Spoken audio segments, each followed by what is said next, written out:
I used to refuse to use AI. Not because I didn't understand it, but because I was scared of what it meant. That I would become lazy, basically. But I realized I wasn't really against that. I had simply not learned how to use AI. And there are like 3 realizations that I realized because of the last few months of learning AI. And definitely that third reason is what made me realize that I was putting myself at a disadvantage. Now I use AI tools pretty much as frequently as I can. I've learned how to use AI tools in a way that allows me to be active as opposed to passive in the whole process of whatever I'm doing. And that makes all the difference. So let me break down those 3 realizations that I came up with. But yeah, hi, my name is Tyler.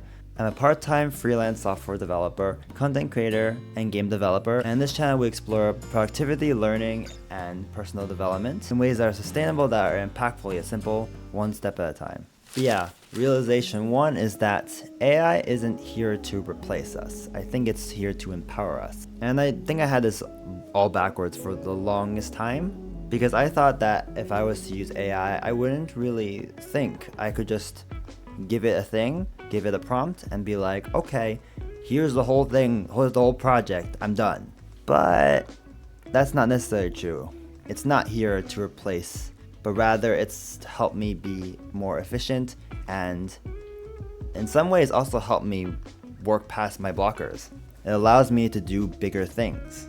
So like I previously mentioned, the lazy version of just give it a prompt, ask it for an essay, a game idea or whatever, and then just take whatever it spits out. But honestly, my principle with that is you put in garbage, you get garbage back. Now, the more active version is basically you start at, okay, I want an essay or a project or a game idea, and then you have the AI actually challenge your thinking, actually talk with it, basically. It's the whole iterative process of it and whatnot. The point here is to not just blindly trust what it gives you back. You should always check it over because, well, at the end of the day, it's fast, it's efficient, but you are still the one that needs to make sure that there is quality in the output that it gives at the end of the day. And by not using it, it just does a lot of parts of the process of like brainstorming that is just really difficult on its own. And I found that AI helps me with that. And by working together with it, you can combine the speed and also the efficiency of the brain, of the human brain, and the creativity of it all, and actually get stuff done. An example of this is also just content creation and writing stuff. I will always check the writing, and I will always change it to be something that I prefer and that I feel comfortable with, and it speaks my voice at the end of the day. I refuse to just take whatever it gives me and just riff and go off with it because it's not genuinely me. And if you use it right, with AI and whatnot, it can be faster and you can still get the quality of work that you want. And that doesn't quite suck the fun out of it. Now, realization 2 is if I don't learn it, I'll be at a disadvantage. And let's face it, everyone is using it now. It's kind of impossible to avoid.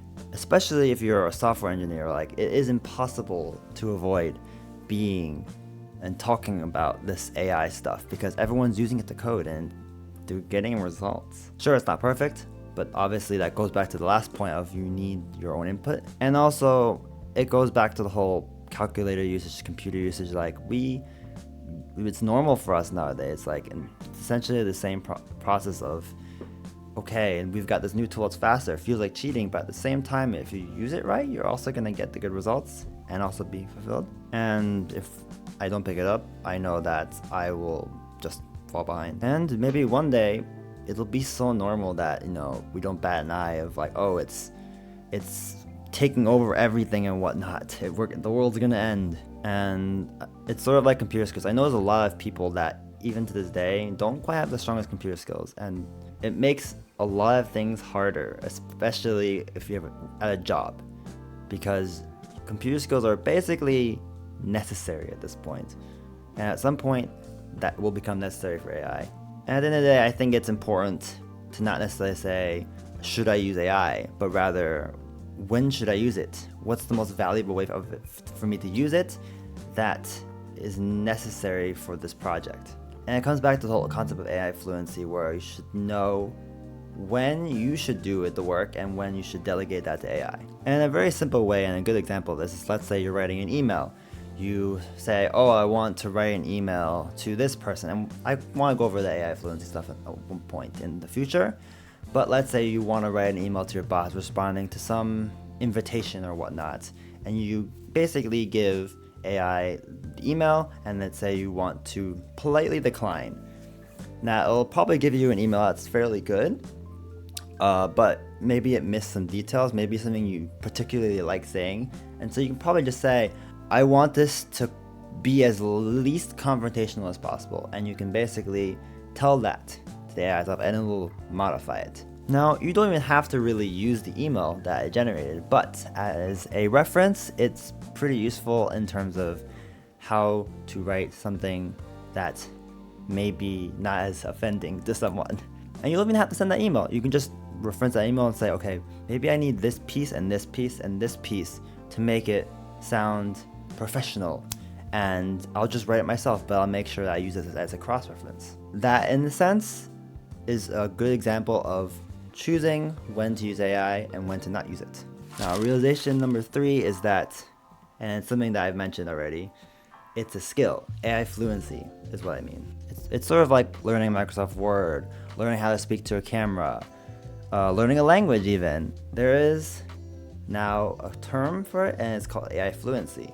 It's understanding how to use the tool, because that informs you on how you actually should be using the tool and when you should not, or how you should talk with it, how to iterate with AI, how to decide whether or not the output is something you actually want, or when you need to change it. And it goes back to what I said earlier, garbage in, garbage out. For example, in my creative work, in this outline stuff, I do still give gist of like notes of what I want to say, what I want to talk about, usually the few points, like the realizations that I want. And then I'll give that to the AI to help me organize, because I still want to have those reasons, that creative voice in my input. And over time, I will learn more information more about content creation, learn more about things, and I will use that to iterate and to modify my scripts to make them hopefully better. But to actually know what's good, you also have to have a basic understanding of what actually is good. Otherwise, you don't know what's good, and you're just taking whatever it gives you and not knowing it all. But when you actually know what you want and have the basic understanding of what is good, at least in your opinion, it makes things a lot faster, and it's building off that skill because you at least know what it looks like. You just need to poke and prod in, micro tweak things to actually get it to exactly what you want. It's really important to know how to use it well. If you don't use it well, you're just not using it well. It's like using a hammer and holding the hammer end and then hitting it with a stick. Like, that's not how you hit the nail. You use the nail, you hit the nail with the big head, and having that comfort while also having the understanding, the skill, and knowledge of the process of whatever thing you're good at will make you just that much faster. So now, I also do recommend that if you go to Anthropic's skill jar website, because they have a whole thing about AI fluency and also Claude Code, and I think it's a really good research. I'm currently going through the AI fluency stuff, and there's a lot of stuff that I already do, but it was nice to actually put the words to things like delegate and actually evaluating the output and whatnot. But always make sure that you evaluate all your outputs and that you know for sure this is something that reflects your personal voice and or your opinion or whatever. And I found that AI is much more of a collaborator than it is necessarily replacing. It's like working with another person. But yeah, what are you using for AI, or what have you tried to use for it in the past? And would you try it again? But yeah, I want to point you to this video. It's another video about AI if you would like more of my opinions or understanding, or just are interested. Yeah, click this video. I'll see you in the next video. Peace.